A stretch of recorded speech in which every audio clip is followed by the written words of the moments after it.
No podían levantar los brazos, no por las heridas, no por el miedo, sino por el simple acto de caminar. Los mejores caballeros acorazados de Europa, hombres con 50 libras de acero forjado, guerreros entrenados desde la infancia para matar a corta distancia, llegaron a la línea inglesa tan agotados tras recorrer 200 yardas de lodo que no podían levantar sus espadas a la altura de combate. Y los ingleses, superados en número por al menos 4-1, los abatieron allí mismo donde estaban. En la mañana del 25 de octubre de 1415, el ejército inglés no había comido adecuadamente en 7 días. Fuentes contemporáneas confirman que habían marchado 260 millas en 2 semanas y media. La disentería, el flujo de sangre, seguía desgarrando sus filas. Frente a ellos se alzaba un ejército francés que los historiadores estiman entre 12.000 y 30.000 hombres, contra una fuerza inglesa que la mayoría de los estudiosos sitúa en torno a los 6.000. Los franceses estaban descansados. Los franceses estaban alimentados. Los franceses habían reunido la mejor concentración de caballería pesada y nobleza acorazada de Europa. Enrique V avanzó hacia ellos de todos modos, pero aquí está lo que las crónicas insinúan y nunca explican del todo. Los 2 soldados profesionales más experimentados del ejército francés, el condestable de Francia y su mariscal, habían trazado un plan para evitar esta batalla por completo. Tenían razón al pensar que evitarla habría funcionado. Tenían la autoridad para implementarlo. Y los hombres bajo su mando se negaron a permitírselo. ¿Por qué la maquinaria social de la caballería medieval hizo imposible que los comandantes más experimentados de Francia impidieran que su propio ejército caminara hacia un desastre que ellos ya habían identificado y documentado? La respuesta no es táctica. Reside en algo más profundo sobre el poder, el honor y la diferencia entre saber lo que es correcto y ser capaz de hacerlo. Esa pregunta no tiene una respuesta clara. Las crónicas registran la discusión, nunca explican la rendición. 3 hechos documentados cambiarán tu comprensión de lo que ocurrió en ese lodo. Primero, el hombre al mando de la caballería francesa había escrito personalmente, en un manual de tácticas militares terminado 4 años antes de esta batalla, exactamente cómo las estacas anguladas detienen las cargas de caballería. Había visto cómo las estacas detenían una carga en la batalla de Nicópolis en 1396. Lo había dejado por escrito. Y en 1415 comandó la caballería que cargó contra esas mismas estacas. Segundo, Enrique V ordenó la ejecución de miles de prisioneros franceses mientras sus propios caballeros ingleses se negaban. No por misericordia, sino porque matar prisioneros destruía los rescates que esos prisioneros representaban, y los rescates eran la forma en que los caballeros financiaban sus dominios. Tercero, cuando los heraldos inspeccionaron el campo de batalla después, contaron 3.069 caballeros y escuderos de renombre entre los muertos franceses, junto con 3 duques, 9 condes, el condestable de Francia, el almirante de Francia y el maestro de ballesteros, quien murió junto a 3 de sus hijos. Un historiador describió la lista de bajas como un pase de lista de los líderes militares y políticos de una generación. Para entender por qué los comandantes más experimentados de Francia no pudieron evitar que su propio ejército se destruyera a sí mismo, debemos retroceder 18 meses, a una negociación fallida y a un rey que creía que las matemáticas de esta guerra ya se habían decidido a su favor. Enrique V tenía 28 años cuando condujo a su ejército al corredor entre dos bloques de bosques franceses y esperó a que 30.000 hombres se lanzaran contra él. No era temerario, no era ingenuo. Era un hombre que se había estado preparando para este tipo de momento específico desde que tenía 16 años, y tenía un problema político que solo una victoria de esta magnitud podía resolver. Su padre, Enrique IV, había usurpado el trono inglés en 1399, deponiendo y facilitando más tarde la muerte de su primo Ricardo II. La dinastía Lancaster tenía, por tanto, una generación de antigüedad en el momento de Agincourt, construida sobre un acto que sus enemigos nunca le permitieron olvidar. Las preguntas sobre si la familia de Enrique V merecía gobernar Inglaterra lo habían seguido hasta el trono cuando fue coronado en 1413. Y no habían desaparecido en los 2 años transcurridos desde entonces. Una guerra exterior, llevada a cabo con éxito, con recompensas tangibles de territorio y el respaldo visible de Dios en el resultado. El mundo medieval interpretaba los resultados del campo de batalla como veredictos divinos. Haría lo que 2 años de gobierno doméstico no habían logrado. Argumentaría a favor del reclamo de los Lancaster en términos que ningún parlamento podría disputar. Las credenciales militares de Enrique no eran teóricas. A los 16 años, sirviendo junto a su padre en la batalla de Shrewsbury en 1403, una flecha le impactó debajo del ojo derecho. Los cirujanos que la extrajeron realizaron lo que los contemporáneos describieron como una operación extraordinariamente peligrosa. La cicatriz fue visible el resto de su vida. Ian Mortimer, cuya biografía reconstruye la apariencia de Enrique a partir de descripciones contemporáneas, escribe sobre un rostro alargado, una nariz recta, cabello castaño cortado al ras en los lados, y esa cicatriz en su mejilla derecha, la marca de un príncipe que había estado luchando en las guerras internas de Inglaterra desde su adolescencia. Había pasado 8 años haciendo campaña contra la rebelión galesa de Owain Glyndwr, antes de que comenzara la campaña francesa.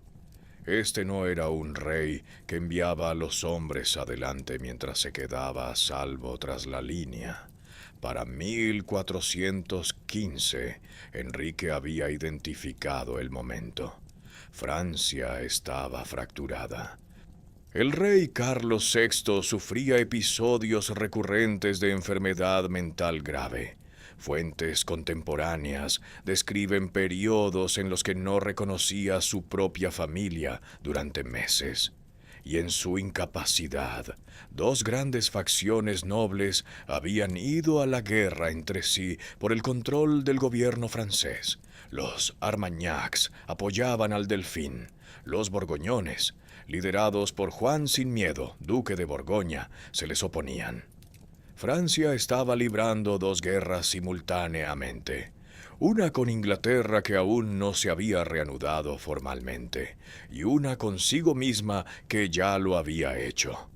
Enrique abrió negociaciones con Francia en 1414 y presentó reclamaciones tan amplias que los historiadores generalmente las evalúan como demandas diseñadas para ser rechazadas en lugar de aceptadas. Quería no solo Aquitania, el territorio que los reyes ingleses habían poseído durante generaciones, sino Normandía, Turena, Maine y otras tierras que Francia nunca había concedido. Cuando los franceses ofrecieron lo que consideraban términos generosos y Enrique los rechazó, la ruptura formal llegó en junio de 1415. Los preparativos de guerra ya llevaban meses en marcha. La flota se reunió en Southampton. Se firmaron los contratos. Las flechas se almacenaron en la Torre de Londres. El 13 de agosto de 1415, Enrique desembarcó en Normandía con aproximadamente 12.000 hombres. Para el 25 de octubre, 2 meses y 12 días después, le quedaban unos 6.000. No habían comido en una semana y 30.000 franceses bloqueaban su camino. Lo que Enrique V necesitaba en Agincourt no era solo sobrevivir. Necesitaba una victoria tan completa, tan documentada, tan desequilibrada en sus matemáticas que nadie en Inglaterra volviera a cuestionar si la dinastía Lancaster merecía la corona que ostentaba. La conseguiría. El coste para Francia lo fue todo. El arco largo inglés no era un secreto. Los franceses lo conocían. Se habían enfrentado a él en Crecy en 1346 y en Poitiers en 1356. Habían visto cómo ponía fin a las cargas de caballería en ambas batallas y devastaba formaciones de caballeros acorazados. La solución francesa, en las décadas transcurridas entre esas derrotas y Agincourt, fue mejorar sus armaduras. Invertir en acero de placa de mayor calidad que las flechas no pudieran penetrar, y confiar en que la próxima vez que se enfrentaran a los arqueros ingleses, la armadura resistiría. No estaban del todo equivocados sobre la armadura. Clifford J. Rogers, analizando la evidencia física de la arquería medieval, argumenta que las flechas de arco largo podían penetrar petos de hierro forjado a corta distancia, pero que los caballeros equipados con acero de la mejor calidad estaban mayormente protegidos en el pecho y la parte superior del casco. Lo que la armadura no podía proteger era todo lo demás.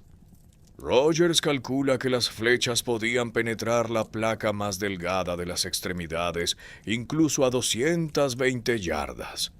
Las ranuras de visión eran vulnerables. Las viseras, una vez levantadas, no ofrecían protección alguna.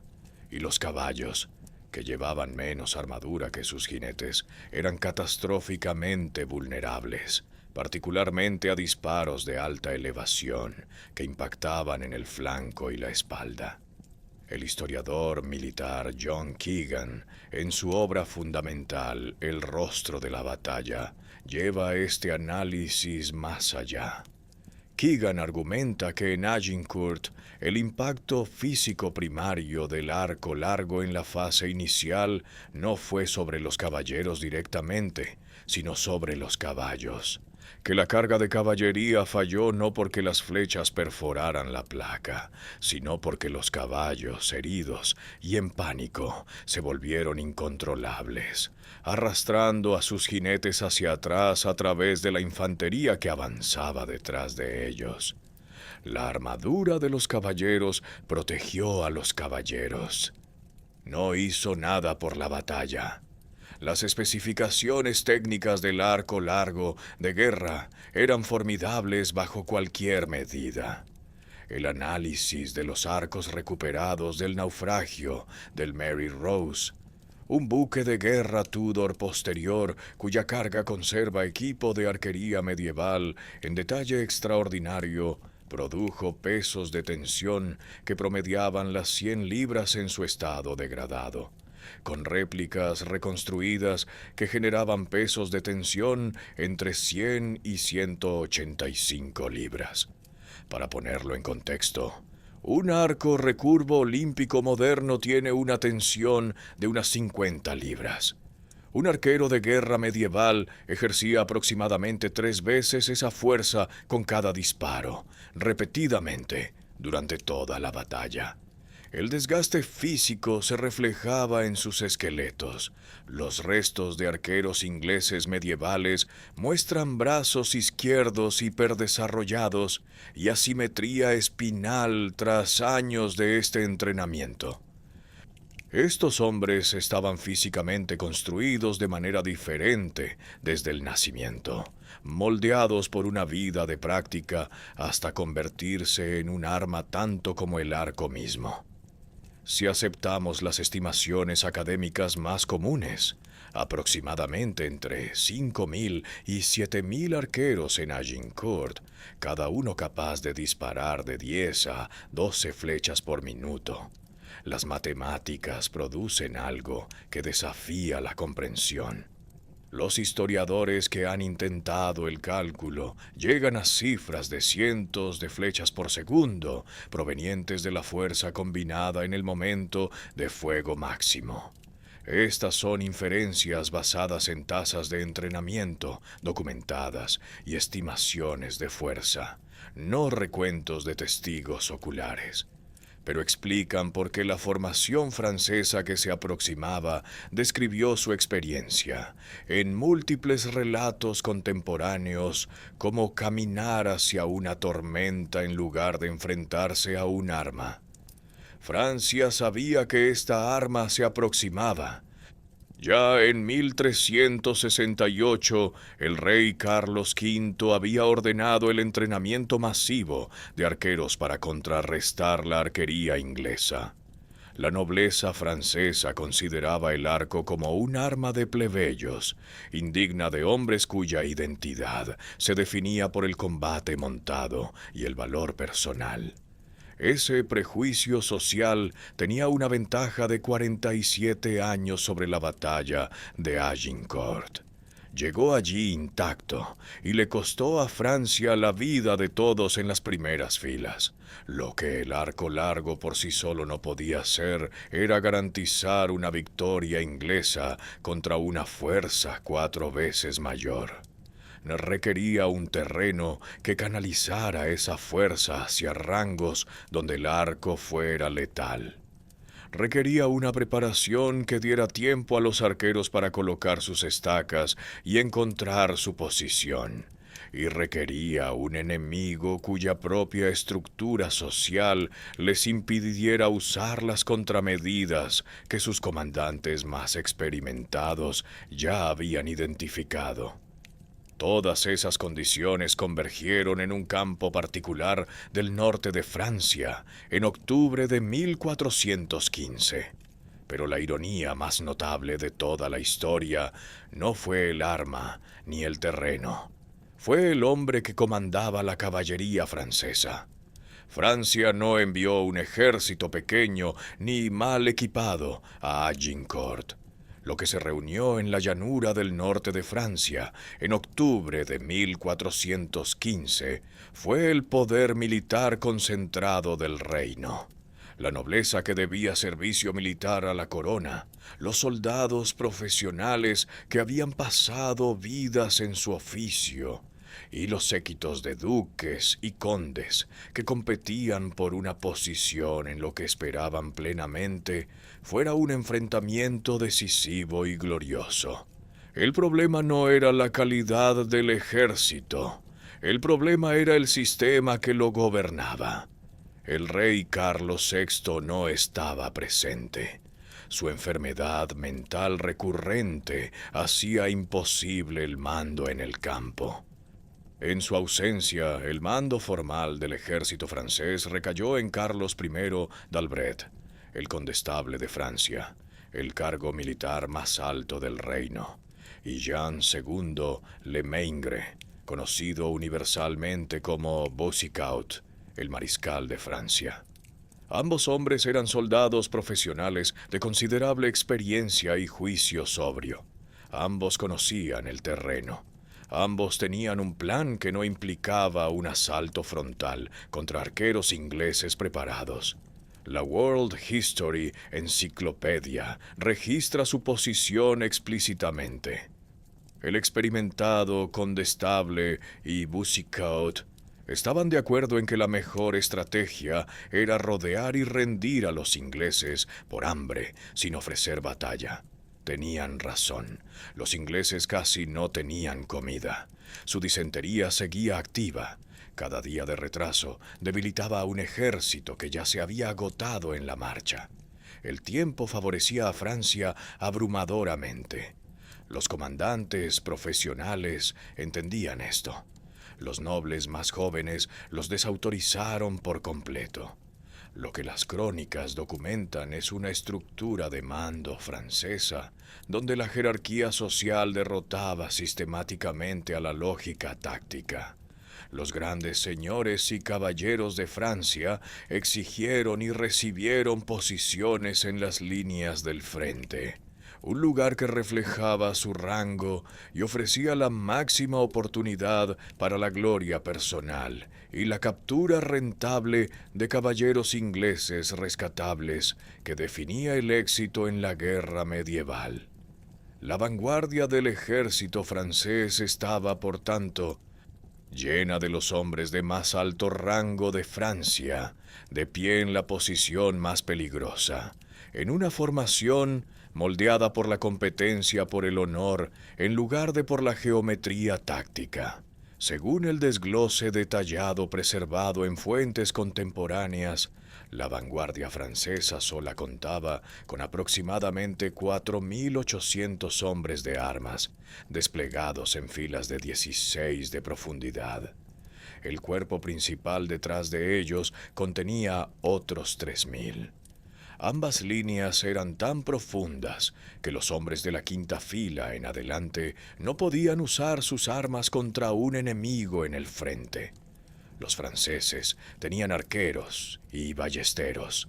No pudieron desplegarlos con eficacia. Los hombres de armas que habían reclamado las posiciones frontales llenaban el espacio disponible de manera tan completa que las tropas de proyectiles fueron desplazadas a las alas y eventualmente detrás de las líneas principales, donde no podían disparar sin golpear a su propio bando. Francia tenía un contraataque táctico directo a los arqueros ingleses, devolver fuego de proyectiles, y la jerarquía social hizo estructuralmente imposible implementarlo.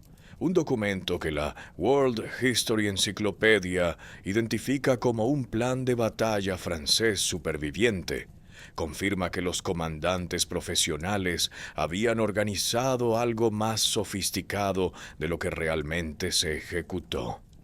El plan aparentemente fue descartado la noche anterior a la batalla, mientras los nobles renegociaban sus posiciones para obtener el máximo prestigio. El duque de Orleans, sobrino del rey, supuestamente se opuso a cualquier disposición que negara a los caballeros el honor del primer golpe. Las discusiones entre comandantes que entendían el terreno y cortesanos que entendían el rango se desarrollaron durante la noche del 24 de octubre, mientras los ingleses, a 2 campos de distancia, rezaban e intentaban dormir bajo la lluvia. Entre los hombres reunidos en esa vanguardia francesa se encontraban 3 duques, 9 condes, el condestable, el almirante, el maestro de ballesteros y cientos de caballeros cuyos nombres aparecerían más tarde en la lista de bajas de los heraldos. No eran cobardes, no eran incompetentes. Eran el producto de una cultura militar que había hecho del coraje personal y el honor noble las medidas del valor militar, y esa cultura no tenía mecanismos para situar el sentido táctico por encima del estatus social. El condestable y el mariscal habían identificado la estrategia ganadora y habían sido derrotados en la votación por los hombres a los que se suponía debían comandar. Lo que siguió fue la consecuencia de ese voto.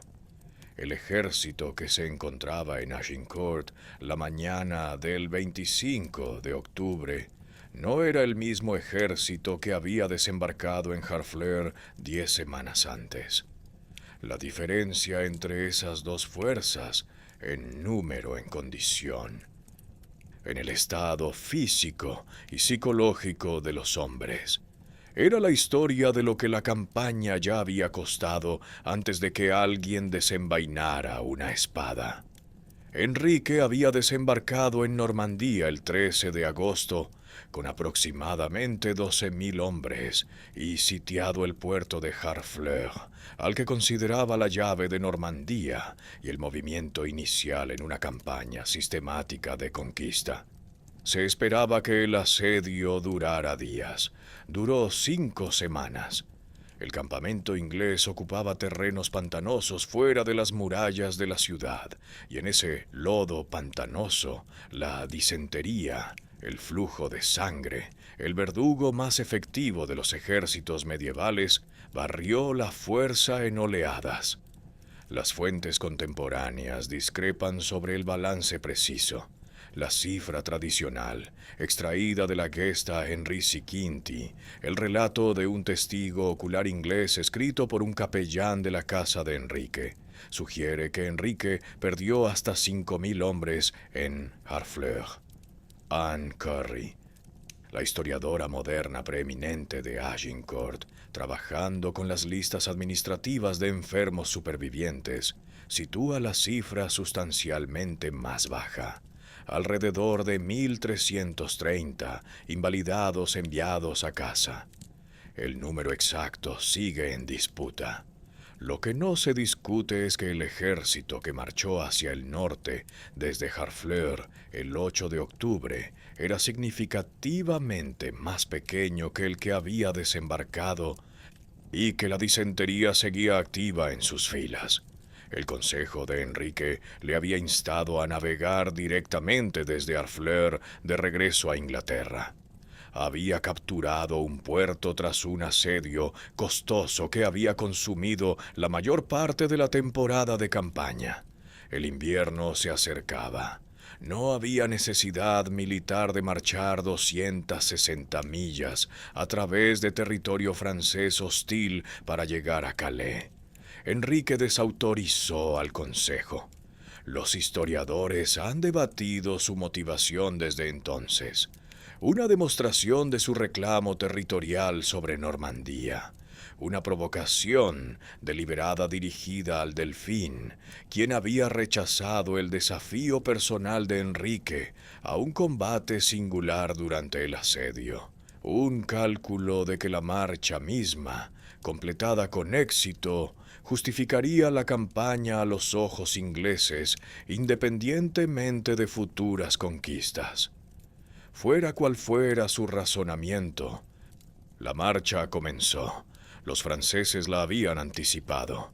Bloquearon el cruce tradicional del río Somme en Blanchetaque, el vado que Eduardo III había utilizado antes de su victoria en Crecy 69 años antes, obligando al ejército de Enrique a girar hacia el sur y hacia el interior en busca de otro cruce. Este desvío añadió días y millas a una marcha que ya estaba poniendo a prueba los límites de la resistencia de los hombres. Los ingleses finalmente cruzaron el Somme al sur de Péronne, en Bethencourt y Voyennes, los días 19 y 20 de octubre, y luego giraron de nuevo hacia el norte en dirección a Calais. El ejército francés, que los había estado siguiendo en la sombra por el flanco izquierdo y convocando a los nobles locales a las armas bajo las Semonce des Nobles, se movió para bloquear la ruta. Para cuando ambos ejércitos se detuvieron cerca de Agincourt en la tarde del 24 de octubre, los ingleses habían cubierto 260 millas en aproximadamente 2 semanas y media, con un solo día de descanso sólido. Llevaban unos 7 días sin comida adecuada. Muchos de los arqueros estaban descalzos. Sus zapatos se habían gastado en los caminos franceses y no habían sido reemplazados. Algunos todavía sufrían disentería activa. Relatos contemporáneos de la Warfare History Network se basan en fuentes que describen a hombres que habían marchado hasta un estado que apenas recordaba a los soldados profesionales que habían partido de Southampton 3 meses antes. El pan que habían llevado se había disuelto en papilla por la lluvia otoñal. El saqueo del campo francés había proporcionado algo de comida, pero no la suficiente, y la persecución francesa les había negado el tiempo para forrajear adecuadamente. La noche del 24 de octubre la pasaron ambos ejércitos en el campo abierto, donde lucharían a la mañana siguiente, bajo la lluvia, sin refugio. Enrique impuso un silencio total en el campamento inglés. Cualquier caballero que lo rompiera se enfrentaba a la pérdida de su caballo y equipo. Los soldados rasos se arriesgaban a perder la oreja derecha. Los franceses, bien abastecidos y esperando la victoria por la mañana, estaban supuestamente de buen humor. Relatos contemporáneos señalan que algunos caballeros franceses celebraron una ceremonia en la que juraron capturar o matar a Enrique personalmente antes de que terminara la batalla. Lo que los franceses no tuvieron en cuenta, lo que no pudieron calcular fácilmente, fue lo que sucede con los hombres que han marchado hasta el límite de su capacidad física y no tienen a dónde ir.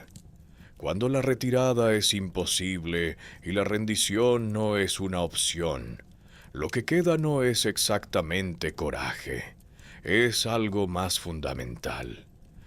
La claridad animal de una posición desde la cual solo tiene sentido luchar hacia adelante. Jean II Lemaitre sabía exactamente lo que iba a pasar, lo había escrito. Boucicaut, el nombre por el que se le conocía universalmente, tenía aproximadamente 49 años en Agincourt.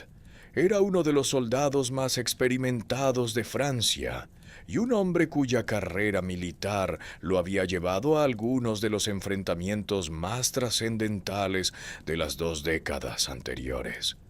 Había sobrevivido a la catastrófica cruzada de Nicópolis en 1396, donde una fuerza de caballería europea liderada por franceses había cargado contra posiciones otomanas y había sido aniquilada mediante una combinación de arquería disciplinada, terreno y obstáculos defensivos preparados.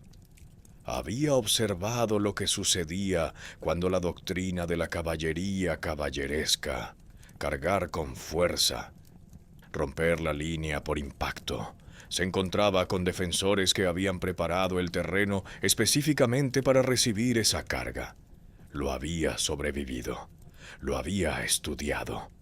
En 1411, 4 años antes de Agincourt, Boucicaut terminó un manual de tácticas militares.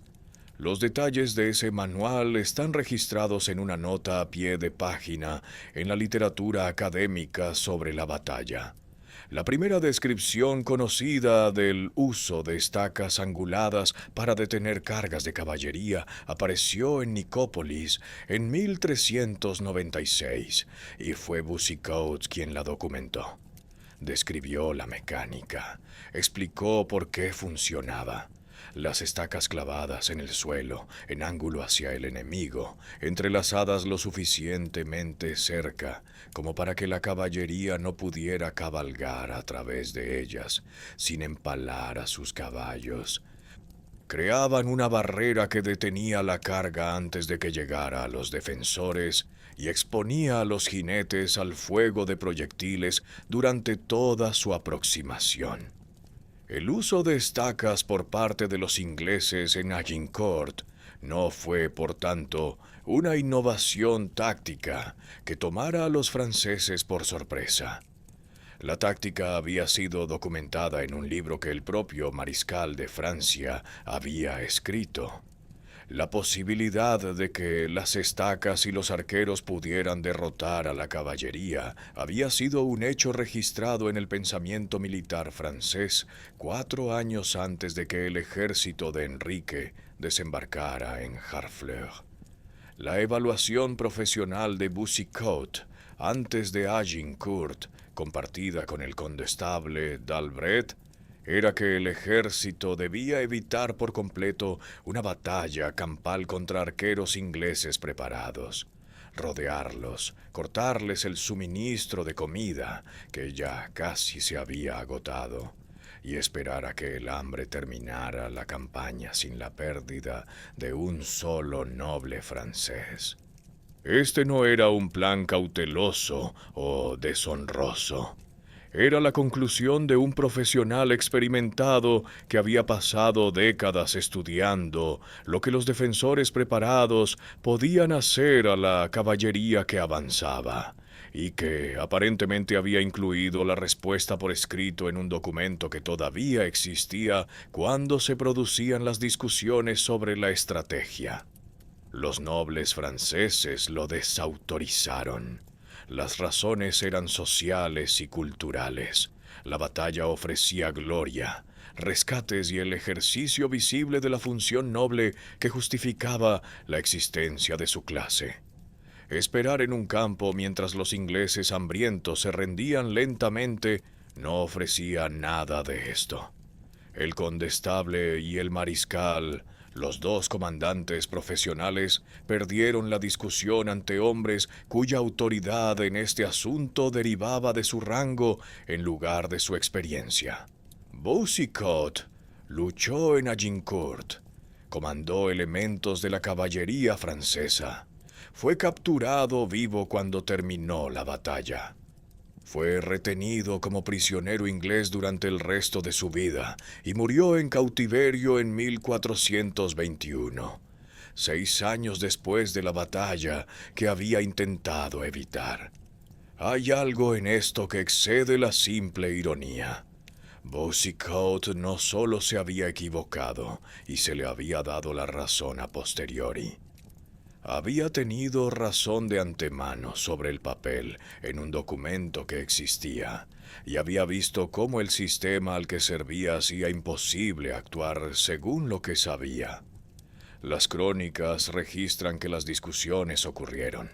No preservan lo que Boucicaut dijo cuando la caballería cargó hacia las estacas que él mismo había descrito. La historia no siempre es dramática en el momento en que debería serlo. Se reserva el drama para el recuento final. El campo de batalla en Agincourt no fue elegido al azar. Enrique V había estado interpretando el terreno desde su primera campaña en Gales a los 15 años, y el suelo entre las aldeas de Tramcourt y Azincourt, en el norte de Francia, ofrecía algo que un ejército superado en número, con un arma de proyectiles, necesitaba por encima de todo: un embudo. Los bosques de Tramecourt y Azincourt flanqueaban ambos lados del terreno abierto en esa parte del paso de Calais.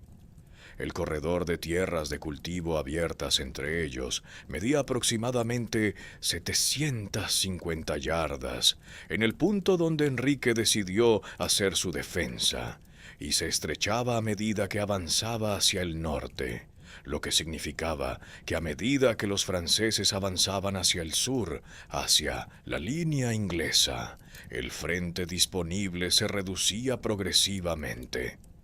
Un ejército que contaba, según la estimación académica más conservadora, con 12.000 hombres y, según la estimación tradicional, con 30.000, tenía quizás entre 5.000 y 8.000 soldados que podían participar simultáneamente en cualquier momento dado. El resto hacía cola, y la cola empujaba hacia adelante, y los hombres del frente no tenían a dónde ir, salvo contra las personas que tenían delante. Británica describe el campo como recién arado. La tierra había sido removida la semana anterior. El suelo estaba suelto y despojado de la vegetación que de otro modo lo habría cohesionado. Una semana de lluvia continua había saturado esta tierra recién roturada. El resultado no fue suelo mojado en el sentido ordinario. Fue un lodo profundo y pegajoso que se aferraba a las botas acorazadas y se negaba a soltarlas limpiamente, que se transfería a las piernas acorazadas en capas acumulativas, añadiendo peso y resistencia a cada paso. Un hombre con 50 o 60 libras de armadura de placas, avanzando 200 yardas por este terreno con la visera bajada y 16 hombres empujando desde atrás, llegaba a la línea inglesa en un estado físico que la armadura no podía compensar. La armadura se había convertido en parte del problema. Los arqueros ingleses conocían el terreno que defendían.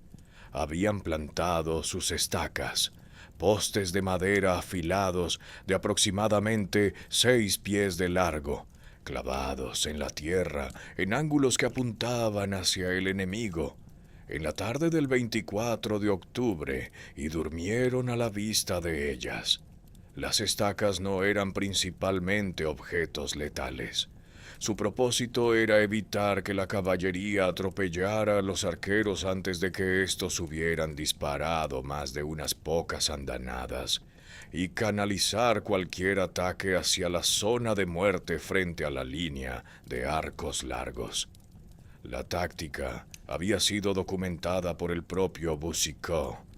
Los ingleses la habían desplegado consistentemente desde al menos Crécy. Desplegarla de nuevo en Agincourt no fue una innovación. Fue la ejecución correcta de una práctica establecida en un terreno que maximizaba su eficacia. Battlefield Travels, informando sobre una visita detallada al sitio de Agincourt en 2024, señala que el terreno ha cambiado notablemente poco. Los bosques de Tramcourt y Azincourt están todavía aproximadamente donde estaban en 1415, definiendo aún el corredor, creando aún el embudo que convirtió la ventaja numérica del ejército francés en un problema logístico. Al estar en los campos abiertos donde los arqueros ingleses clavaron sus estacas, el estrechamiento del terreno disponible es inmediatamente legible. Se puede ver por qué Enrique eligió esta posición y por qué los franceses, comprometidos con su ataque, no tenían forma de explotar los números que habían reunido. El registro arqueológico es casi mudo. A pesar de ser evaluada por Clifford J. Rogers como probablemente la más ricamente documentada de todas las batallas medievales en términos de fuentes escritas, Agincourt no ha revelado casi nada físico del campo de batalla mismo. Las prospecciones arqueológicas realizadas por Tim Sutherland entre 2002 y 2014 no encontraron artefactos definitivamente medievales en el sitio tradicional. La única reliquia confirmada de la batalla que se conserva en el Museo de Azincourt es una sola espuela francesa, encontrada en 1936. A los ingleses, que sobrevivieron en gran número, se les permitió recuperar sus propias flechas y equipo después de la batalla. Práctica estándar, lo que puede explicar por qué el suelo conserva tan poco rastro de lo que allí ocurrió. 6.000 franceses murieron en ese corredor. La tierra los absorbió. No ha dicho nada desde entonces. Durante 3 horas en la mañana del 25 de octubre, no pasó nada. Ambos ejércitos se desplegaron antes del amanecer. Ambos bandos podían ver al otro. Ninguno se movió. Esas 3 horas, con su quietud y su tensión acumulada, fueron casi suficientes para acabar con el ejército inglés sin que se desenvainara una espada. Enrique había impuesto un silencio total en el campamento inglés la noche anterior. Las razones eran prácticas. Cualquier ruido que revelara la condición de sus hombres, el alcance de su enfermedad o la escasez de sus números podría animar a los franceses a atacar antes del amanecer o en la confusión temprana del despliegue matutino. Cualquier movimiento que pareciera una retirada podría desencadenar una persecución que su fuerza mermada no podría sobrevivir. La orden se aplicó con una severidad inusual. Los caballeros que la rompían se enfrentaban a la pérdida de sus caballos y equipo, mientras que los soldados comunes se arriesgaban a perder la oreja derecha. En las horas de la mañana, mientras ambos ejércitos permanecían observándose a través del campo, el silencio se convirtió en algo más. El aliento contenido de hombres que no tenían a dónde ir y esperaban a que alguien decidiera qué pasaría después. Los franceses esperaban refuerzos. Seguían llegando nobles adicionales en respuesta a la semonce des nobles, la llamada a las armas que D'Albret había estado emitiendo mientras los ingleses marchaban hacia el norte. Cada hora de retraso fortalecía a Francia y debilitaba aún más a Inglaterra. La lógica era inequívoca, y los comandantes profesionales franceses la entendían perfectamente.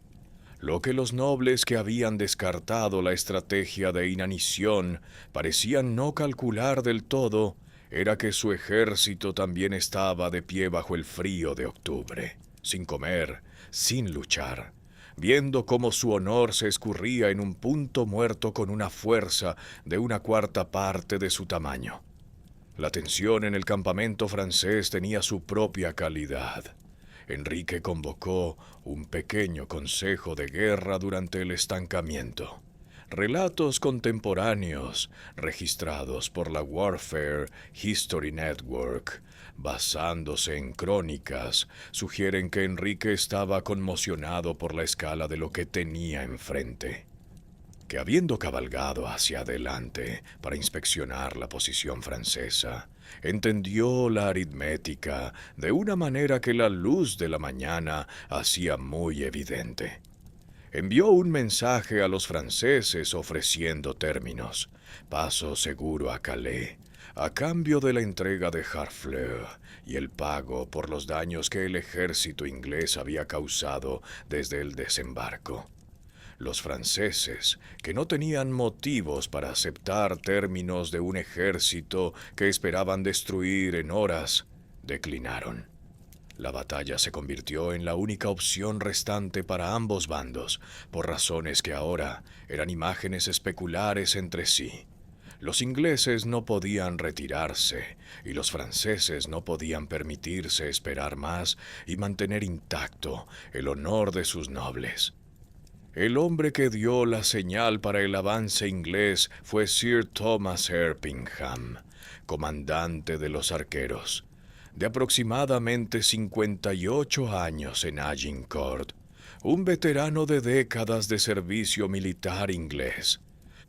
Descrito en relatos contemporáneos como un caballero encanecido por la edad y el honor, cabalgó a lo largo del frente de la línea inglesa. Luego, según las crónicas que registran este momento, lanzó su bastón al aire, la señal preestablecida para que los arqueros se prepararan. Es algo pequeño sobre el papel, el brazo de un anciano levantado, un trozo de madera dando vueltas contra el cielo de octubre.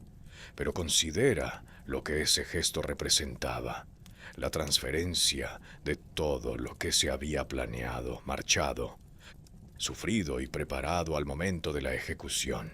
Las estacas estaban clavadas, el lodo era profundo. Los arqueros tenían sus culatines en las cuerdas. El corredor entre los bosques era exactamente como Enrique había calculado. El bastón de Erpingham subió. La línea inglesa avanzó. El avance inglés no fue una carga, fue un detonante calculado. El ejército de Enrique, aproximadamente 750 yardas de arqueros y hombres de armas a través del estrecho corredor, arrancó sus estacas del suelo. Cada arquero llevaba su propio poste afilado, el mismo que había plantado la tarde anterior. La línea avanzó aproximadamente 250 yardas hacia la posición francesa, situando los arcos largos a una distancia efectiva de la vanguardia francesa. Mientras permanecían lo suficientemente cerca de los flancos boscosos para evitar que cualquier caballería rodeara la formación de arquería. Las estacas fueron replantadas en la nueva posición. Los hombres se reformaron. Los franceses, que habían estado observando este movimiento a través del campo, tenían una elección que tomar. Habían posicionado aproximadamente 800 jinetes de caballería en cada ala de su formación, específicamente para atropellar a los arqueros ingleses antes de que pudieran disparar más de unas pocas andanadas. Esta era la doctrina estándar contra los arqueros de arco largo. Llevar la caballería a los arqueros lo suficientemente rápido para que los arcos se volvieran inútiles, porque los arqueros estaban muertos. El avance inglés, al situar la línea a una distancia efectiva, presentó a los comandantes de la caballería francesa el momento para el que habían sido desplegados. Cargaron. Los arqueros habían replantado sus estacas y estaban detrás de ellas. La caballería chocó contra las estacas, contra las andanadas de flechas y contra algo más que ninguna doctrina militar podía planear por completo: el bosque en ambos flancos. Los árboles de Tramecourt y Azincourt llegaban hasta el borde mismo del terreno abierto. No había flanco que flanquear. La caballería no podía romper las estacas del frente ni rodearlas por los lados. Estaban en la zona de muerte, y los arcos largos estaban encontrando a los caballos. Juliet Barker, basándose en un relato contemporáneo de un monje de la Basílica de Saint-Denis en París, una fuente francesa, sin motivos para exagerar la efectividad inglesa, registra lo que sucedió a continuación. Caballeros heridos y caballos en pánico galoparon hacia atrás a través de la infantería que avanzaba, dispersando a los hombres que habían estado caminando firmemente por el lodo y pisoteando a aquellos que no pudieron apartarse del camino. John Keegan, en El rostro de la batalla, argumenta que este momento es central para entender cómo funcionó Agincourt. El impacto físico primario del arco largo en la fase inicial fue sobre los caballos, cuya armadura, relativamente limitada, los hacía catastróficamente vulnerables a los disparos de alta elevación que impactaban en el flanco y la espalda. Los caballeros estaban mayormente protegidos por sus placas. Sus caballos no. Cuando los caballos se quebraron, no solo falló la carga. Arrollaron de vuelta a su propio ejército a través de las filas frontales a galope tendido. El lodo que la caballería en retirada batió era ahora el suelo que la infantería francesa tendría que cruzar.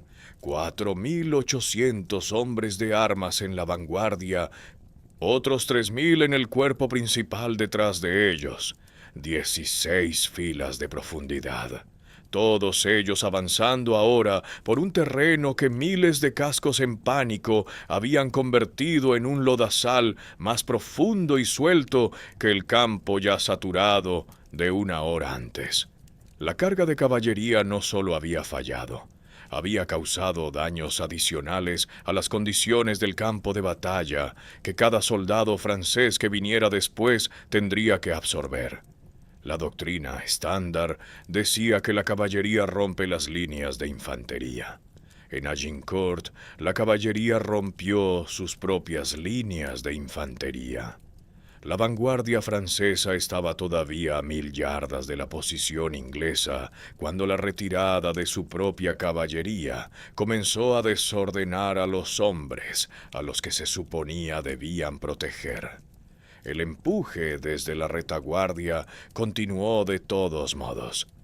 16 filas de hombres de armas, acorazados y comprometidos, siguieron moviéndose hacia adelante, porque detenerse en medio de un campo de batalla tampoco era una opción. Lo que las primeras filas de la vanguardia francesa aún no sabían era lo que el lodo estaba a punto de hacerles cuando finalmente llegaran a la línea inglesa. Imagina estar en la octava fila de una formación de 16, empujando hacia adelante porque los hombres detrás de ti empujan, y descubrir que los hombres frente a ti han dejado de moverse.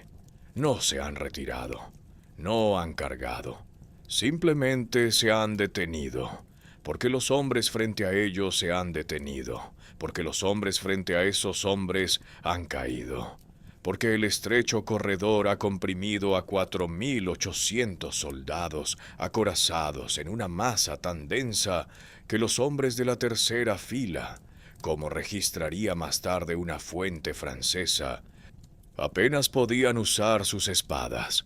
La vanguardia francesa tuvo que avanzar aproximadamente 300 yardas desde su posición inicial para alcanzar la línea inglesa. 300 yardas de lodo arado, saturado por la lluvia y batido por la caballería, con armadura de placas completa y las viseras bajadas. La posición de visera bajada no era opcional. Mantener la visera levantada durante la aproximación de las flechas era exponer el rostro a las flechas de punta de punzón que los arqueros ingleses disparaban continuamente desde el momento en que la línea se puso a tiro. Bajar la visera cerraba las ranuras de ventilación por las que respiraba el caballero. Restringía la visión a la estrecha ranura de los ojos. Convertía el casco en algo parecido a una cámara sellada. 250 yardas de lodo profundo en ese estado, cargando con 50 o 60 libras de armadura de placas, antes de que comenzara cualquier lucha. El desgaste físico ya era severo antes de levantar la primera espada.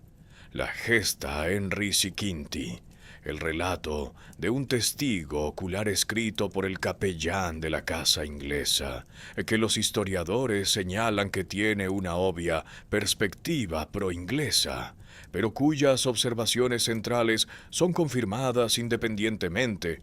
Describe lo que sucedió cuando la vanguardia alcanzó la línea inglesa y los hombres de atrás continuaron empujando, quote, _1, _. Un relato del Smithsonian, basado en otro testigo presencial contemporáneo, captura la misma imagen con palabras ligeramente diferentes. Quote, _2, Esto no era una batalla en el sentido convencional en este punto. Era un aplastamiento. El monje francés de Saint-Denis, escribiendo desde una perspectiva totalmente diferente y sin motivos para describir el sufrimiento francés en términos que halagaran a los ingleses, lo confirma de forma independiente. _quote, _3, Hombres que habían entrenado toda su vida para el combate montado, que se habían equipado con un gasto personal considerable, con las mejores armas que el dinero podía producir, llegaron a la zona de muerte demasiado agotados para blandir sus armas adecuadamente, demasiado comprimidos para moverse lateralmente y rodeados por todos lados por hombres en la misma condición. Durante todo este avance, los arqueros siguieron disparando. Las flechas que no encontraban huecos en la armadura encontraban caballos, encontraban sirvientes ligeramente armados, encontraban a los hombres en los bordes de la formación donde la armadura era más delgada. Cada hombre que caía se convertía en un obstáculo para cada hombre detrás de él. La formación que había comenzado con 16 filas de profundidad estaba ahora comprimida en algo orgánico y terrible. Una masa de movimiento lento que conservaba su impulso hacia adelante por la presión de miles de hombres que no tenían más opción que empujar. mientras que en el frente, hombres que habían caminado durante 250 yardas a través del lodo profundo, y el fuego de flechas llegaban a la línea inglesa casi sin nada con que luchar. Los hombres de armas ingleses, que habían estado quietos tras sus estacas durante el avance francés, estaban frescos en comparación. No habían cargado, no habían marchado. Habían observado y esperado, y ahora lo que Enrique había preparado en este terreno había llegado a su posición. Un enemigo cuya superioridad numérica había sido físicamente destruida por la distancia entre ellos. La aritmética de 4.800 hombres de armas franceses contra 900 ingleses seguía siendo técnicamente exacta. Lo que ya no describía era nada relevante para lo que estaba ocurriendo en ese lodo. El casco de Enrique V todavía existe. Si visitas la abadía de Westminster hoy, puedes mirar hacia su tumba y verlo, abollado, con la pieza de la corona de oro que formaba parte de él desaparecida, desprendida por el golpe de un hacha en la mañana del 25 de octubre de 1415. Cuelga allí porque Enrique V no era un general que comandaba desde una posición de seguridad mientras sus hombres absorbían el coste de sus decisiones. Estaba en la primera fila, y fuentes contemporáneas confirman que recibió al menos un golpe directo que lo demostró. La World History Encyclopedia registra el detalle claramente. El rey había liderado a sus tropas desde el frente y había recibido un fuerte golpe en su casco, rompiendo su corona de batalla dorada. El casco abollado no es una leyenda ni un adorno posterior. Es un objeto físico en un museo público. Puedes visitarlo. El incidente que la gesta Henry Sequinti documenta con especial cuidado es lo que hizo Enrique cuando su hermano menor Humphrey, duque de Gloucester, fue herido en la ingle durante el combate. Humphrey cayó en el fragor de la melee. Enrique tomó a su guardia personal de la casa y se movió a la primera fila, no hacia atrás ni hacia los lados, sino hacia adelante, al lugar donde Humphrey había caído, y se mantuvo sobre su hermano herido en combate cuerpo a cuerpo mientras Humphrey era arrastrado a un lugar seguro. El capellán que escribió la gesta estaba en el tren de equipajes durante la batalla, y por lo tanto informaba de lo que le contaron después, lo cual los historiadores señalan como una limitación de la fuente. Pero el relato central está corroborado en múltiples crónicas, y la naturaleza del detalle, una persona específica, una herida específica, una acción específica, tiene la textura de material de testigo ocular, transmitido con precisión, en lugar de inventado para causar efecto. La lucha misma la describe la gesta en Ricci a través de un detalle que es casi arquitectónico en su precisión. 3 grandes montones de cuerpos asesinados, cada uno apilado alrededor de uno de los 3 estandartes ingleses principales. El ala derecha, comandada por Eduardo, duque de York, el centro del rey, y el ala izquierda bajo el anciano barón Thomas Camoys. Los montones estaban donde la lucha había sido más pesada y donde la vanguardia francesa había presionado con más fuerza contra la línea inglesa. La arqueología no ha encontrado pruebas físicas de estos montones. 600 años de agricultura han borrado todo rastro superficial, pero el patrón que describe la gesta es coherente con lo que predicen los relatos del despliegue. Presión concentrada en los puntos de contacto entre las formaciones francesa e inglesa. Eduardo, duque de York, primo de Enrique, comandante del ala derecha inglesa, murió en Agincourt. La forma precisa de su muerte no está documentada con certeza. Los relatos contemporáneos sugieren que fue pisoteado en la presión de la melee. Abrumado por el peso de los hombres más que asesinado por un solo golpe identificable, fue la baja inglesa de mayor rango en la batalla. El joven Michael de la Pole, conde de Suffolk, también murió. Frente a esas pérdidas inglesas, el duque, el conde y aproximadamente 400 soldados comunes en total, los franceses estaban perdiendo miles. Entre esos miles se encontraba el mismísimo condestable de Francia, Carlos d'Albret, que había recomendado evitar esta batalla por completo. Murió en la vanguardia donde había ocupado su posición como oficial superior del ejército francés. El comandante profesional que había sido desautorizado por los nobles a los que comandaba, murió en la primera línea de la carga que había intentado evitar. El ajuste de cuentas en esos momentos fue despiadado en su precisión. Tener razón sobre el resultado no te eximía de participar en él. La batalla había terminado. Los ingleses habían ganado. La vanguardia y el cuerpo principal francés estaban rotos, sus comandantes muertos o capturados, los supervivientes huyendo hacia el norte, hacia el campamento francés. Los hombres de Enrique estaban reuniendo a sus prisioneros, nobles franceses de alto rango, cuyos rescates representarían, bajo las leyes de la guerra medieval, fortunas personales significativas para los caballeros ingleses que los habían capturado. El duque de Orleans era prisionero. El duque de Borbón era prisionero. Decenas de condes y cientos de nobles de menor rango se habían rendido y estaban bajo custodia individual en toda la posición inglesa. Entonces, casi simultáneamente, dos cosas alarmaron al campamento inglés. La primera fue un ataque al tren de equipajes inglés en la retaguardia de la posición.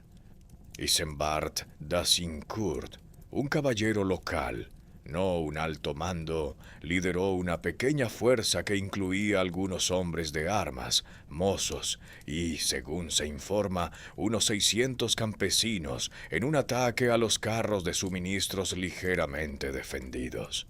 Se apoderaron de varios objetos preciosos, incluida una corona del tesoro personal de Enrique. No está del todo claro en las fuentes si se trató de una acción militar francesa organizada o de una incursión oportunista de la población local aprovechando el caos. Los relatos contemporáneos están divididos sobre la cuestión. La segunda alarma fue la retaguardia francesa. La tercera línea de la formación francesa, compuesta principalmente por pajes sobre los caballos de los caballeros desmontados, parecía estar reagrupándose o reformándose. La gesta Henry describe a las tropas inglesas observando la retaguardia como poseedora de quote, _4, _. Jean Lefebvre de Saint-Remy y Wavrin, dos fuentes borgoñonas que estuvieron presentes en la batalla, confirman que vieron a tropas francesas que parecían marchar hacia adelante en orden de batalla. El cálculo de Enrique fue crudo. Los prisioneros superaban en número a sus guardias ingleses. Si la batalla se reanudaba, si la retaguardia fresca atacaba, mientras los ingleses gestionaban a varios miles de prisioneros armados y acorazados, esos prisioneros podrían rearmarse con las armas esparcidas por el campo, abrumar a sus captores individuales y convertir una victoria en algo mucho más complicado. Enrique ordenó la ejecución de la mayoría de los prisioneros franceses. Ordenó que solo se perdonara a los de más alto rango, el duque de Orleans, el duque de Borbón y algunos otros, alegando que valían demasiado en rescate como para matarlos. Sus caballeros ingleses se negaron. La negativa no fue principalmente una posición moral. Bajo las convenciones de la guerra caballeresca medieval, Un enemigo capturado era propiedad del caballero que lo había capturado. El rescate de ese prisionero era un activo financiero. En algunos casos, el activo financiero más importante que un caballero acumularía en toda su carrera militar. Matar al prisionero destruía el activo. Enrique amenazó con colgar a cualquier soldado inglés que desobedeciera su orden. La tarea recayó, en su lugar, en un escudero al mando de 200 arqueros.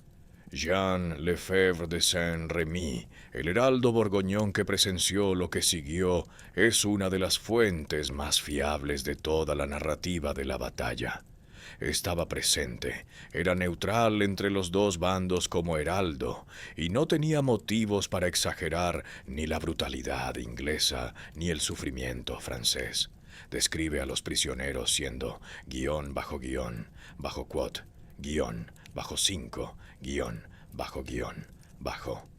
El relato de Osprey Publishing del historiador Matthew Bennett explica la mecánica.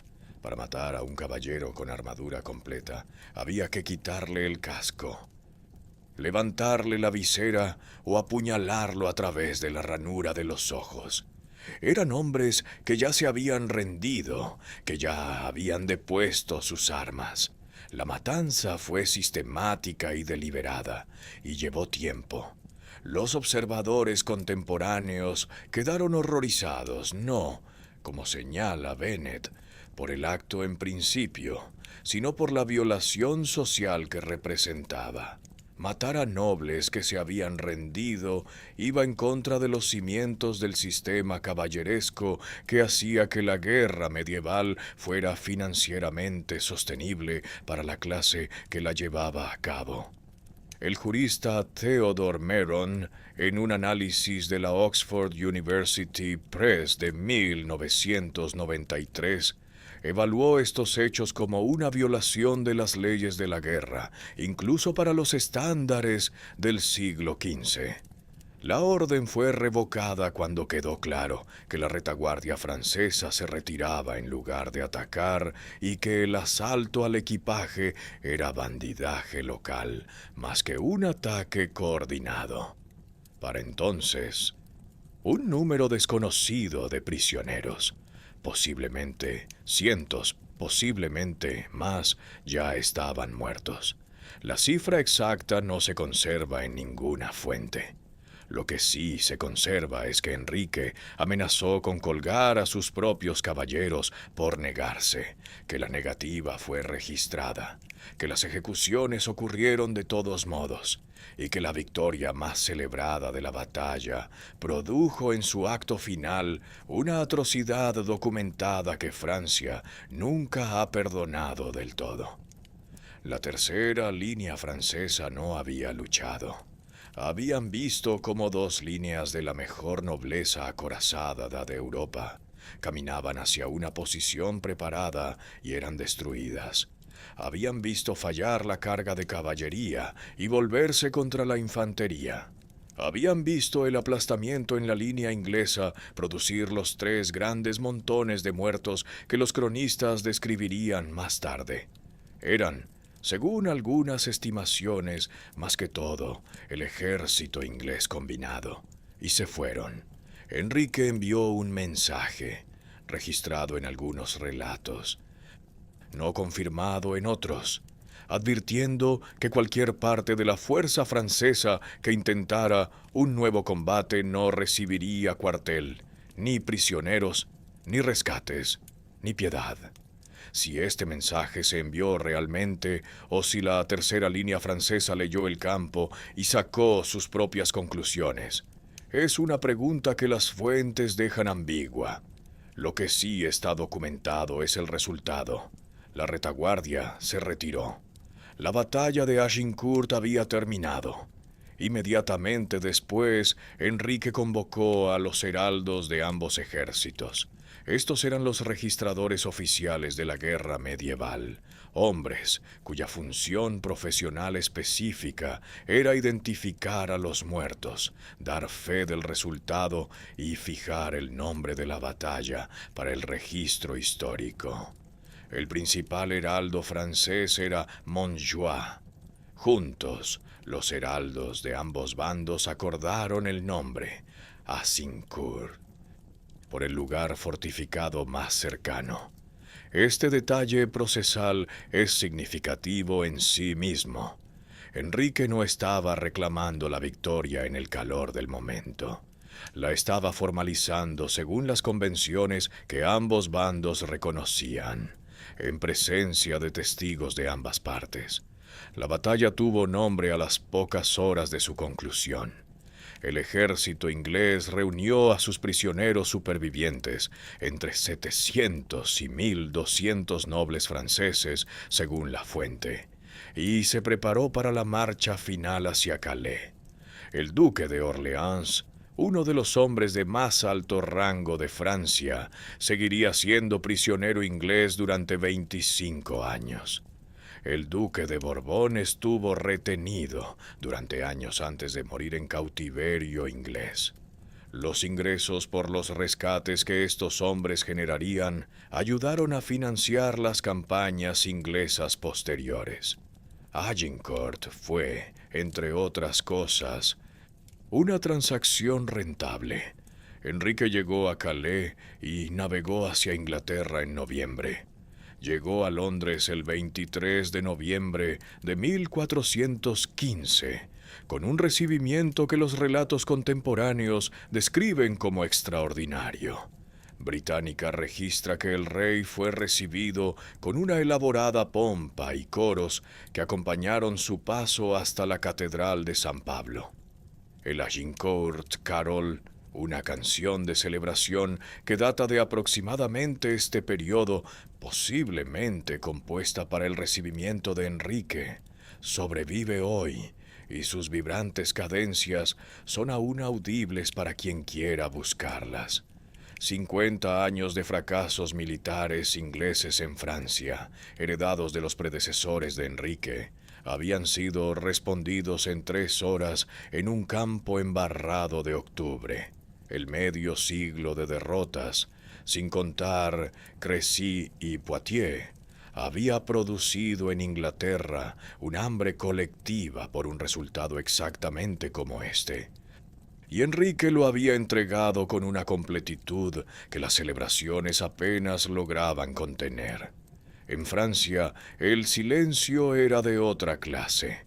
Los hombres que normalmente habrían liderado la respuesta, que habrían convocado consejos, organizado la resistencia, debatido la estrategia, estaban, la mayoría de ellos, o bien muertos en el campo de Agincourt, o encerrados en el cautiverio inglés esperando unos rescates que sus familias tardarían años en pagar. El país que había reunido a la mejor nobleza de Europa para esta batalla era, a la mañana siguiente, estructuralmente incapaz de reunir una fuerza comparable para una respuesta. Los heraldos que inspeccionaron el campo de batalla en las horas posteriores a la lucha estaban cumpliendo una función profesional específica: registrar a los muertos por nombre, rango y afiliación. Esto no era sentimentalismo. Era el aparato administrativo de la guerra medieval, el mecanismo por el cual se reclamaban los rescates. Se liquidaban las herencias y se establecía el registro oficial de quién había estado dónde. Las cifras que produjeron son las cifras de bajas más fiables disponibles para cualquier enfrentamiento de este periodo. Contaron 3.069 caballeros y escuderos muertos. Se encontraron al menos 2.600 cuerpos más sin escudos de armas que los identificaran. Hombres de un rango demasiado bajo para que el sistema de heraldos los nombrara individualmente. Entre los muertos identificados había 3 duques: el duque de Alençon, el duque de Bar y el duque de Brabante, 9 condes, un vizconde, un arzobispo, el condestable de Francia, Carlos d'Albret, el almirante de Francia, el maestro de ballesteros, David de Rambures, que murió junto a 3 de sus hijos, el maestro de la Casa Real, el preboste de los mariscales. El resumen de un historiador sobre la lista de bajas, citado en múltiples fuentes, sigue siendo la descripción más precisa de lo que representan estas cifras. Se leía como un pase de lista de los líderes militares y políticos de una generación. Total de muertos franceses, aproximadamente 6.000 hombres combatientes. Algunas fuentes citan cifras de hasta 10.000 si se incluyen los muertos en la persecución y las ejecuciones de prisioneros.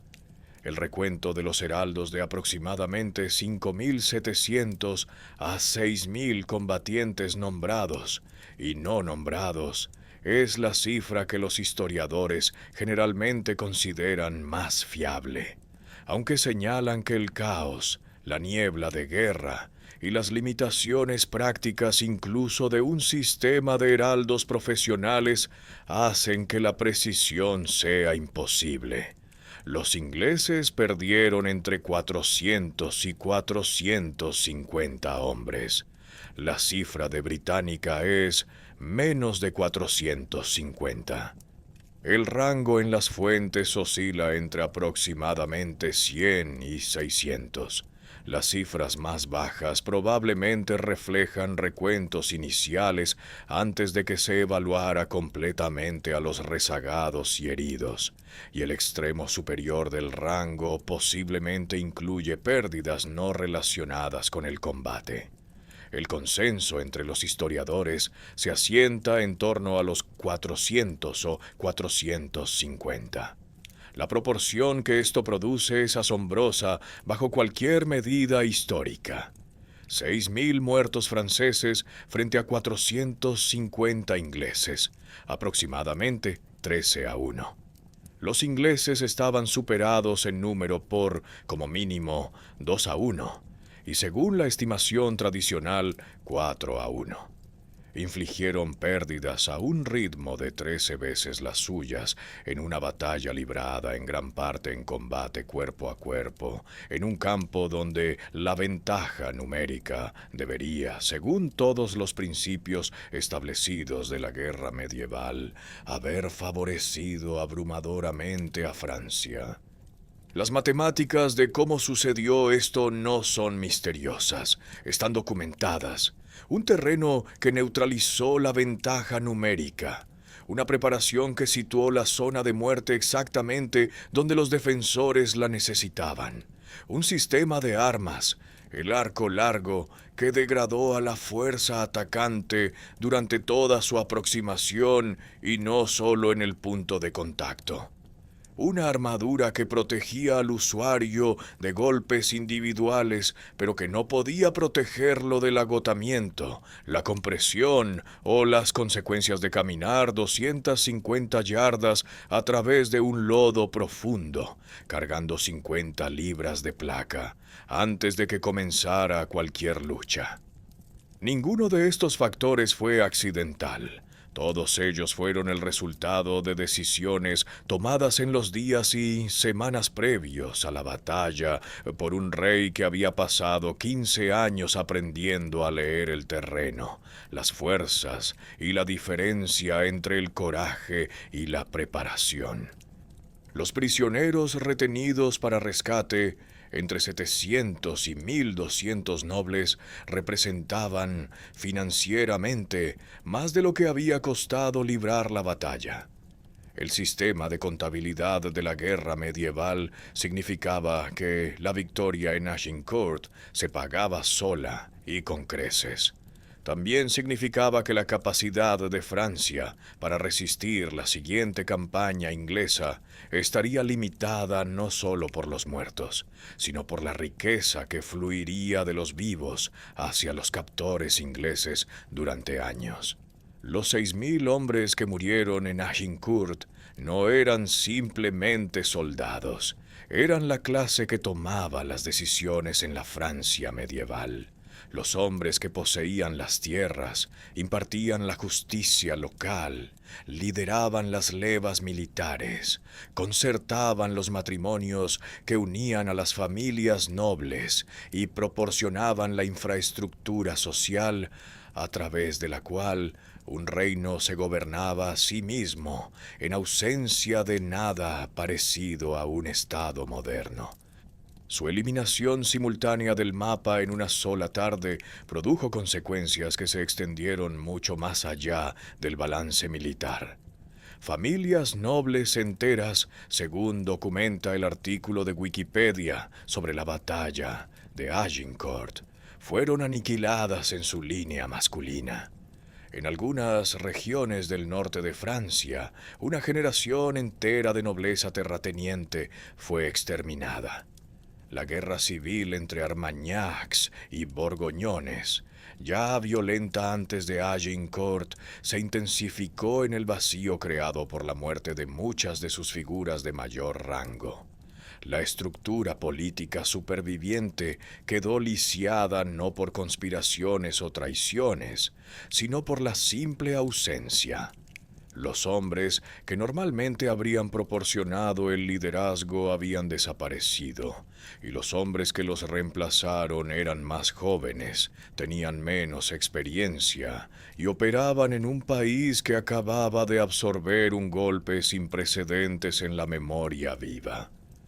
Enrique entendió esto y se movió rápidamente para explotarlo. En 1417, 2 años después de Agincourt, regresó a Francia con un segundo ejército. Esta campaña no se pareció en nada a la primera. No hubo una marcha para buscar una batalla.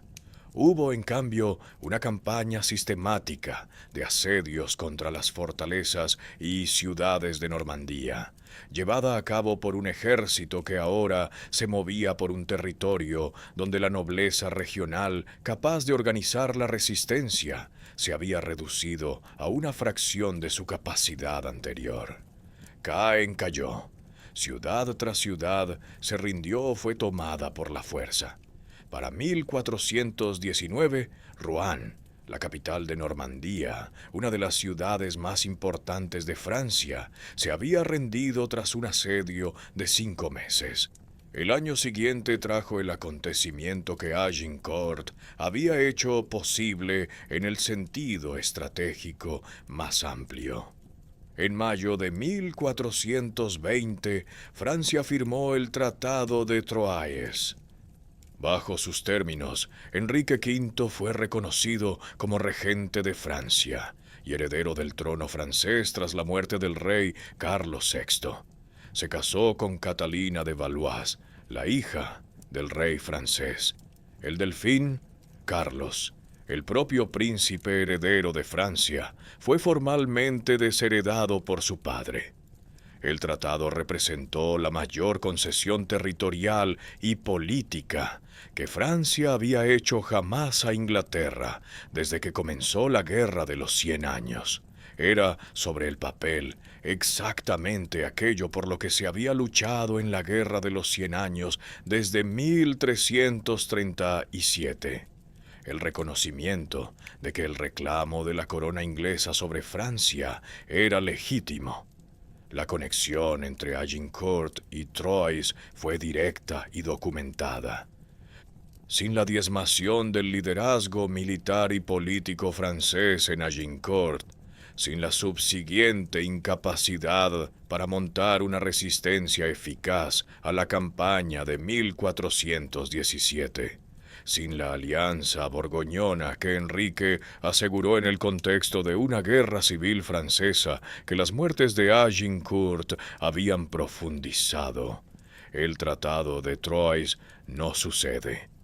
La batalla que la mayoría de la gente recuerda como un triunfo de los arqueros ingleses sobre los caballeros franceses fue, en su consecuencia estratégica, el acto de apertura del mayor logro territorial de Inglaterra en la Guerra de los 100 Años. Enrique V estaba en la cima de su poder en 1420. Tenía 33 años. había sido nombrado heredero de Francia. Estaba casado con una princesa francesa y comandaba la operación militar inglesa más exitosa en casi un siglo. La trayectoria de Agincourt a Troyes había llevado 5 años. Lo que sucedió a continuación llevó 18 meses. Enrique V murió de disentería el 31 de agosto de 1422 en el castillo de Vincennes, en Francia. Tenía 35 años. Nunca llegó a ser formalmente rey de Francia. 6 semanas después murió también Carlos VI de Francia. El infante Enrique VI, de 9 meses, heredó ambos reinos simultáneamente. El imperio que Agincourt había hecho posible estaba, desde el primer momento de su terminación nominal, ya en proceso de perderse. Un rey infante, gobernando 2 países, uno de los cuales acababa de pasar 7 años siendo conquistado sistemáticamente, requería una regencia que pudiera mantener unidas tanto la estructura política inglesa como las ganancias territoriales francesas frente a las presiones competitivas de las facciones nobles de ambos lados del canal. No pudo sostenerse indefinidamente. La imposibilidad estructural de lo que Enrique V había logrado, un imperio personal construido sobre su propia combinación insustituible de talento militar, voluntad política y una fortuna extraordinaria, se hizo evidente a los pocos meses de su muerte. La conexión histórica entre Agincourt y lo que siguió 14 años después es analítica, más que una simple causalidad, y los historiadores la presentan como tal. En 1429, una campesina de Lorena llamada Juana de Arco recibió el mando de una fuerza de socorro francesa y levantó el asedio inglés de Orleans. Su aparición como líder militar tuvo múltiples causas: políticas, religiosas, la dinámica específica de la situación desesperada del Delfín, pero el contexto estructural en el que su liderazgo se hizo posible está documentado. La nobleza Armagnac, que normalmente habría proporcionado el mando militar, había sido catastróficamente reducida en Agincourt y en los años posteriores de conquista inglesa. La clase de hombres cuya autoridad social habría hecho ordinariamente impensable el liderazgo militar de una campesina estaba diezmada.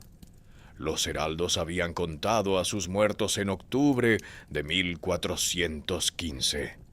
14 años después, su ausencia fue parte de lo que creó el espacio para algo sin precedentes. Las victorias de Juana de Arco, Orleans en 1429, la coronación de Carlos VII en Reims, invirtieron el impulso inglés que Agincourt había establecido. Juana fue capturada por los borgoñones en 1430, juzgada por herejía y quemada en la hoguera en 1431. Pero el impulso que había creado no murió con ella.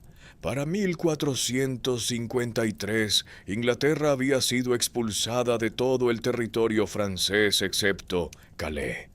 La Guerra de los 100 Años terminó. Francia había ganado. El imperio que había parecido en los años entre Agincourt y Troyes estar cerca de su finalización se había desmoronado en una generación.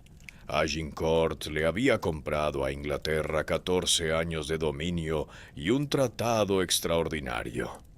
Había matado a aproximadamente 6.000 soldados franceses, destruido a una generación de la nobleza francesa, permitido la conquista de Normandía y producido el único momento de la Guerra de los 100 Años en que un rey inglés fue reconocido formalmente como heredero de la corona francesa.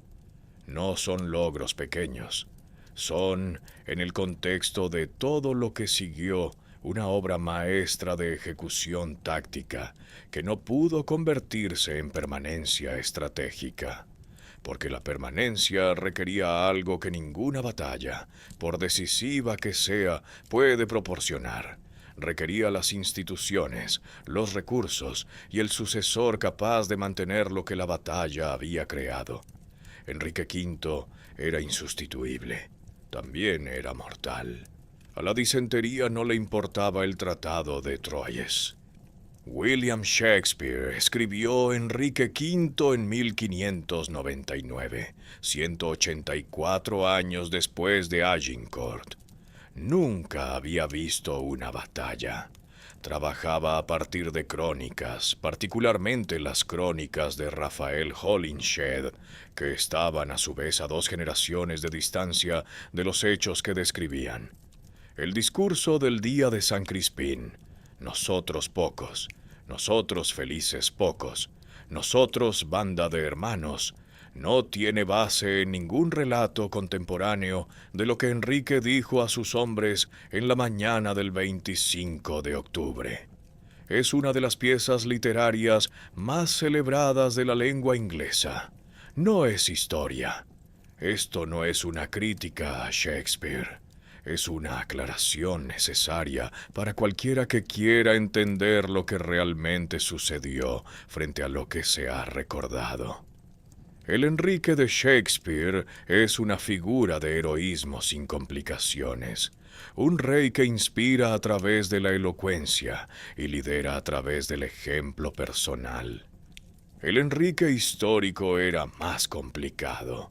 Un hombre que intentó negociar su salida de la batalla en su víspera, que ordenó la ejecución de miles de prisioneros rendidos, que amenazó con colgar a sus propios caballeros por negarse a cumplir esa orden, que murió a los 35 años de la misma enfermedad que había asolado a su ejército en Harfleur. También fue genuinamente valiente, genuinamente talentoso, y estuvo genuinamente presente en la primera fila de los combates más duros de su ejército. El Enrique histórico y el Enrique de Shakespeare no son personas totalmente diferentes. Son la misma persona con las partes incómodas eliminadas. La erudición revisionista de Anne Curry, publicada en su libro de 2005 Agincourt, A New History, representa el desafío moderno más significativo a la imagen tradicional de la batalla. Trabajando a partir de registros administrativos supervivientes en lugar de crónicas narrativas, Curry argumentó que el ejército francés contaba con aproximadamente 12.000 hombres y el inglés con aproximadamente 9.000. Una proporción de aproximadamente 4-3 en lugar de la tradicional de 4 o 5-1. Si Curry tiene razón, la batalla es menos milagrosa, pero no menos significativa tácticamente. El terreno, el arco largo y los errores de despliegue franceses producen el mismo resultado a 4-3 que a 4-1. Juliet Barker, Jonathan Sumption y Clifford Joe Rogers criticaron la metodología de Curry, argumentando que los registros administrativos están incompletos y que los relatos de los testigos ofrecen cifras más altas creíbles. Bertrand Schnerb, profesor de Historia Medieval de la Universidad de Lille, considera que los franceses probablemente tenían entre 12.000 y 15.000 soldados. El debate continúa y no se ha resuelto. Es también una investigación honesta, del tipo que Agincourt apoya de forma única debido a su excepcional densidad de fuentes. En lo que coinciden tanto la lectura tradicional como la revisionista es en la proporción de bajas. El recuento de los heraldos de aproximadamente 6.000 muertos franceses frente a unos 450 ingleses es la cifra más fiable para cualquier batalla medieval de este periodo y se mantiene independientemente de la estimación de tropas que se acepte.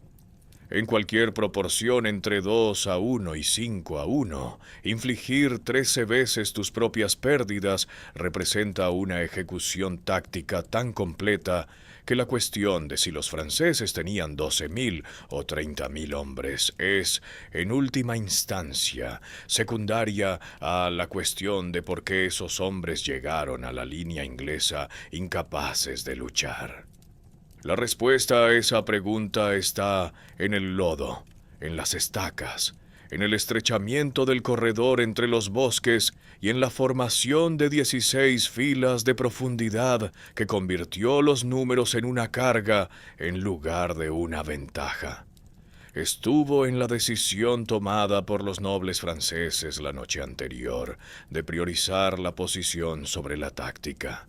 Estuvo en la carga de caballería que rompió la infantería que tenía detrás en lugar de a los arqueros que tenía delante. Agincourt no necesita los añadidos de Shakespeare para ser extraordinaria. Necesita, más que nada, ser entendida tal como fue en realidad. Las academias militares modernas estudian a Agincourt, no porque los arcos largos tengan alguna relevancia operativa para la guerra del siglo XXI, sino porque los principios que hicieron que Agincourt funcionara no están limitados por la tecnología a través de la cual se expresaron. Si eliminamos la armadura medieval, los arcos de guerra y el campo arado de Normandía, lo que queda es un conjunto de ideas sobre la relación entre los números, el terreno, la preparación y la doctrina en las que los pensadores militares han estado trabajando en cada era posterior de conflicto armado. El primer principio es el terreno como multiplicador de fuerza. Enrique no tenía más hombres que su oponente. Tenía una mejor comprensión del terreno. El corredor entre los bosques de Tramecourt y Azincourt convirtió la ventaja numérica del ejército francés en un problema logístico. 20.000 hombres, en un embudo de 750 yardas de ancho, podían hacer que solo 5.000 combatieran en cualquier momento dado. El principio: si puedes controlar dónde y cómo ocurre el combate, puedes compensar la desventaja en números y equipo, aparece en todas las tradiciones militares posteriores. Vietnam lo demostró en el siglo XX. Las fuerzas estadounidenses, con una potencia de fuego y una ventaja tecnológica abrumadoras, lucharon sistemáticamente contra un enemigo que entendía el terreno y elegía las condiciones de combate. El principio que ilustra a Agincourt no es medieval. La aplicación específica sí lo es. El segundo principio es el fracaso de la doctrina sin adaptación. Boucicaut había escrito la contratáctica. Los franceses tenían la solución y no pudieron desplegarla. Este no es un problema medieval exclusivo de las rigideces sociales del sistema caballeresco. Es un problema institucional permanente. La brecha entre saber lo que se necesita y ser capaz de implementarlo frente a la resistencia jerárquica, cultural y social. Los ejércitos modernos intentan resolver esto mediante estructuras de mando que separan formalmente la autoridad táctica del rango social. El intento es imperfecto. La brecha es permanente. Agincourt es uno de los casos de estudio más documentados de la historia sobre lo que sucede cuando la brecha gana. El tercer principio es el límite de cualquier sistema táctico individual.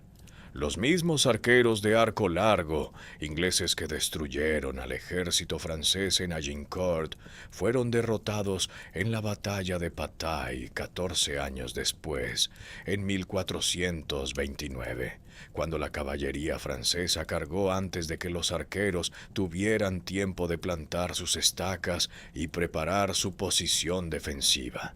Sin el terreno y sin el tiempo de preparación, el arco largo no fue decisivo. Los arqueros en Patay vieron sus líneas rotas antes de poder establecer las condiciones que Agincourt había requerido. La doctrina requiere terreno, el terreno requiere tiempo. Ninguno de los dos está garantizado jamás. Agincourt demostró que el sistema del arco largo funcionaba. Bataille demostró que requería condiciones específicas para funcionar. La lección no es usa arcos largos. La lección es entiende lo que requiere tu sistema y asegúrate de que esos requisitos existan antes de comprometerte con él. El cuarto principio es el coste social de las decisiones militares. Los heraldos contaron 3069 caballeros y escuderos nombrados entre los muertos franceses, 3 duques, 9 condes, el condestable, el almirante, el maestro de ballesteros. No eran abstracciones. Eran los hombres que poseían tierras, cobraban rentas, impartían justicia y proporcionaban el marco de gobierno de un reino medieval. Matarlos en una tarde no solo debilitó al ejército francés, trastocó el tejido social de Francia durante una generación. La historia militar suele contar soldados. Agincourt es un recordatorio de que los soldados que se cuentan son también las personas que hacen que todo lo demás funcione, y que su pérdida tiene consecuencias que se extienden mucho más allá del campo de batalla donde cayeron. El campo entre los bosques en Azincourt es tierra de cultivo ahora, como lo ha sido durante 600 años. El Museo del Pueblo ofrece réplicas de arcos largos y armaduras de placas, reconstrucciones multimedia de las fases de la batalla y los nombres de los hombres que lucharon en ambos bandos. La única reliquia confirmada de la batalla recuperada del suelo es una sola espuela francesa, encontrada en 1936. Los 3069 caballeros y escuderos de los heraldos están en algún lugar de esa tierra y no han sido encontrados. Lo que Agincourt sigue ofreciendo 6 siglos después de que el lodo se secó, las flechas se recuperaron y los muertos fueron enterrados por quienes sobrevivieron para enterrarlos. Es esto: la documentación de un momento en que cada ventaja medible apuntaba a un resultado, y la preparación, el terreno y los fallos estructurales del otro bando produjeron el opuesto. Sucede. Ha sucedido antes y después. Y sigue sucediendo a ejércitos e instituciones que confunden la superioridad numérica con la victoria inevitable, que asumen que la ventaja que poseen en una dimensión es suficiente para anular la desventaja en todas las demás dimensiones a la vez. Enrique V no compartía esa suposición. Eligió su terreno, preparó su posición, hizo que los números del enemigo fueran irrelevantes para la cuestión de dónde y cómo podían ser empleados, y luego se mantuvo en la primera fila y recibió un hachazo en la cabeza para demostrar que el plan que había trazado era uno en el que estaba dispuesto a arriesgar su propia vida. A veces, así es como se ve el liderazgo, no el discurso, el casco abollado.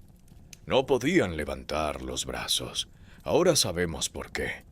El casco abollado sobre la tumba de Enrique V, en la abadía de Westminster, conserva la pieza faltante de la corona de oro donde aterrizó el hachazo en la mañana del 25 de octubre de 1415. Es un objeto pequeño, una cubierta para la cabeza, esencialmente un instrumento práctico de protección personal, pero es también la conexión física más directa disponible para cualquiera que quiera entender lo que fue realmente aquel día. No la batalla que escribió Shakespeare, no el discurso que no tiene base histórica, el casco abollado, el trozo de corona que falta. Un rey que estuvo en la primera fila de su propio ejército y recibió el mismo golpe que podría haber recibido cualquier soldado común. Murió 7 años después, a los 35, de disentería en Francia. Nunca llegó a ser formalmente rey de Francia, aunque el Tratado de Troyes lo había nombrado heredero. El imperio que construyó en Agincourt, edificado en 3 horas de octubre en un campo arado del norte de Francia, se desmoronó en una generación.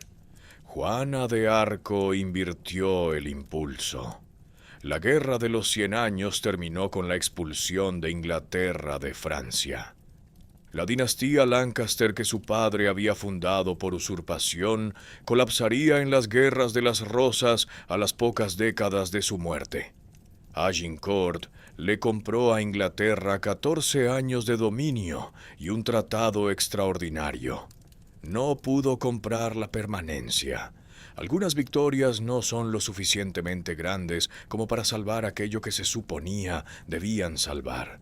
El recuento de los heraldos dijo 6.000 muertos franceses, 3 duques, 9 condes, el condestable, el almirante, el maestro de ballesteros junto a 3 de sus hijos, maridos y padres y hermanos, como son siempre todos los muertos en todas las batallas, la flor de la nobleza francesa en una tarde, hombres que poseían tierras, impartían justicia, gobernaban provincias. Sus familias recibieron la noticia, eventualmente, y no se recuperaron en una generación. Linajes masculinos enteros de casas nobles terminaron en aquel corredor entre los bosques.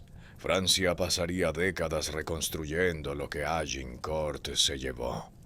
El campo de batalla es tierra agrícola, los mismos campos, el mismo corredor estrecho, entre los mismos bloques de bosque, entre los que se encontraban los hombres de Enrique mientras esperaban el avance. Puedes visitarlo. El Museo de Azincourt te mostrará la réplica del arco largo y la réplica de la armadura de placas, y podrás sentir por ti mismo el peso de tensión de uno y el peso muerto de la otra, y comprender en tus manos con qué estaban lidiando los hombres de ambos lados de aquel campo en una fría mañana de octubre. Ningún monumento marca el lugar donde se hallaron los 3 grandes montones de cadáveres alrededor de los estandartes ingleses. Ninguna placa conmemora el lugar donde ocurrió la masacre de los prisioneros o donde la caballería francesa se volvió contra su propia infantería. El suelo no conserva casi nada. Los 6 siglos de agricultura se han encargado de ello. Solo la espuela. Pero en algún lugar, en cada sesión de planificación militar, donde una fuerza más pequeña se enfrenta a una aritmética imposible, se hace el mismo cálculo. Elige tu terreno. Prepara tu posición. Haz que los números del enemigo sean irrelevantes para la cuestión específica de dónde y cómo luchas.